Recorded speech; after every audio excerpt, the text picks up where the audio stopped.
There, even further back. There, we'll hold you out of focus, right there. All right, let's do it. Okay. 2 cameras. Good stuff, good stuff. I'll give an action for Brad here. Very good. Go on action.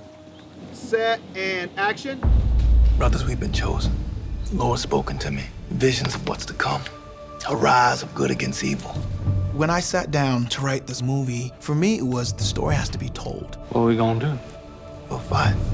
Nat Turner was an educated slave in Virginia who led the most successful slave rebellion in the history of our country. It was my job to show that story in a way that's honest and unapologetic. There is no film like this. It takes a village to make a film, and we were able to put together a team that was so incredible. Marker.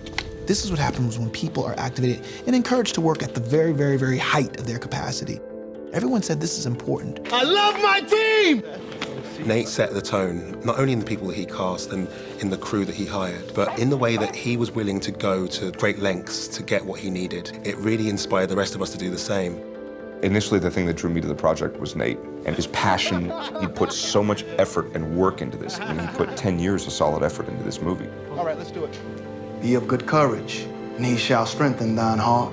Wait, I say, on the Lord. It was done in 27 days. There would be nights when it would be like 3 o'clock in the morning and I could hear fatigue in Nate's voice, but he kept going and he kept pushing. For him, you could just see, I have to do this. It really is an ambitious shoot. To make this movie in 27 days is almost impossible, but there was a sense that we were working on something special. I think there was a real passion from the crew all the way through the entire cast. I believed in this, and this is something I wanted to do. And, you know, in 26 years in film, I can tell you I have never worked harder in my life. But what's interesting is I never wanted to work this hard in my life. Quiet, please. Pictures up.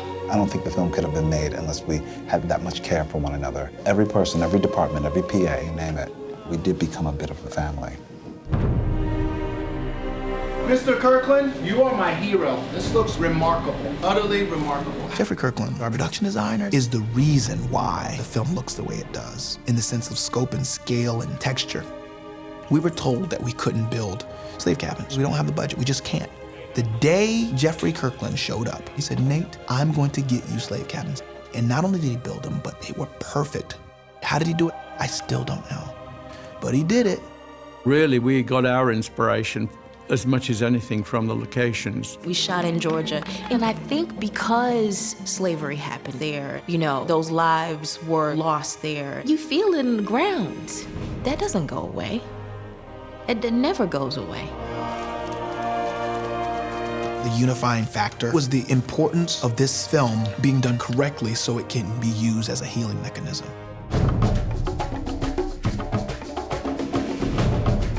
The importance of The Birth of a Nation and telling the story of Nat Turner is that we still have work to do. We can learn something from Nat Turner because he said, I'm willing to sacrifice anything that I've gained on behalf of the freedom and liberation of my people. That is something I think, for me, that was worth telling the story for. Rebel!